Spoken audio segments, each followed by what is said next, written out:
We finally got the second list of the big projects from Ottawa, and there is a confidence vote on the budget next week. Meanwhile, why does Quebec want to fix Transplant Quebec when it seems it's not broken? Tom Mulcair joins us. Hi, Tom. Hi, Mitsumi. Great to be with you. Good to see you. So first, that second list of big projects released today, what were your first impressions? I think that almost everything involves resources. One of them is interesting. It's in Iqaluit. You want to have a hydroelectric project to replace some of the bunker oil that you've been burning to make electricity. So I think that that's the most interesting one from an ecological point of view. Everything that has to do with First Nations, Inuit and Métis people has to be dealt wearing white gloves. You've got to be super careful about it. And I'm not sure that they're being super careful. They have the agreement of some First Nations communities, and they're on board for this big project. Others that have more traditional leadership are not on board. So I think that Mr. Carney and his team are going to have to be so careful around it. And there's that confidence vote next week. Any possibility, do you think, Tom, that it won't pass and we end up having another election? There's a mathematical possibility because it is a minority government, but I don't believe for a second that anybody wants to be blamed for calling an election over the Christmas holidays. So I think that whether it's by a contrivance, for example, sending in Don Davies, who's the interim leader of the NDP, to vote against it, but having everybody else stay home, something along those lines, I don't think that there's any stomach right now, and I think that the public would be very harsh with the party that brought down the government. Now, I want to get to this story, Tom, about Transplant Quebec. Not a lot of people talking about it. It's supposed to be taken over by Hema Quebec next year. You feel very strongly about this. You think the government should just leave Transplant Quebec alone? Yeah, and I've spoken with several experts, including another one today, and they actually can't believe that the government would be even thinking of doing this. So somehow the bureaucrats and the technocrats around the table in the Treasury Board said, well, you know, the blood supply is handled by Hema Quebec and they do some tissue work.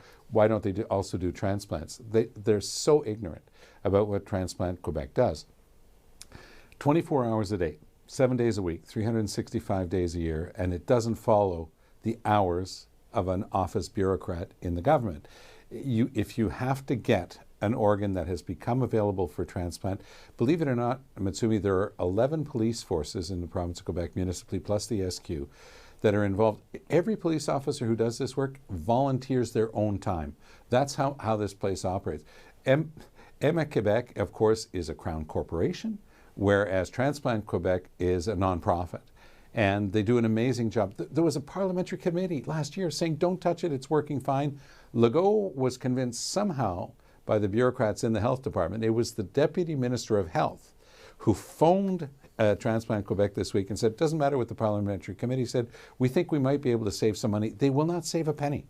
It's impossible to save a penny with what they're proposing to do because they say they're just going to take the staff and move them over. It's the type of bureaucratic boondoggle that ruins something that actually works. It is a shining star, Transplant Quebec. It works. It's a model that a couple of other provinces like Ontario and BC are starting to follow, and we're going to dismantle it and send that job over to people who know nothing about it. No experience, no expertise. I'm not taking anything away from Hema Quebec's good work developing, getting the blood supply. That they're good at that, but it has nothing to do with organ transplants. And this is pure. This is where we are with Legault right now, Mitsumi. It's so desolate to watch them go.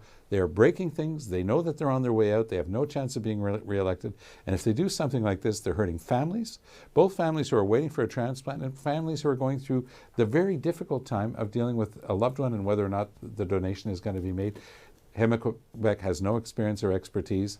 Transplant Quebec's been doing an amazing job, and Legault wants to break it. It's unbelievable. Okay, but Tom, what I want to know is, why would Legault choose to do this? I mean, he's got so many things going on. I mean, I understand maybe, wanting to do other things and maybe creating distractions and whatever, but there's so much already going on with the health ministry. Exactly, the big fight with the doctors. Do this? Yeah. So why do this? So Madame Duranceau, who's the new head of the Treasury Board, put together a package of dozens of government agencies and said, well, if we develop synergies and avoid duplication, we can save, and this was their best estimate, $35 million over 5 years. I'm sorry, in terms of the budget of the government, chump change.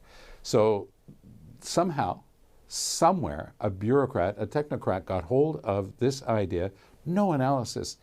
Mitsumi, it's been looked at by parliamentary committee. No analysis whatsoever. It's just sounds like they're doing something similar. Let's just put them together and maybe we'll save a few bucks. There's been no demonstration of that. So Legault has given to also his main order, which is find a way to save money. The government of Quebec is broke right now. We're practically insolvent.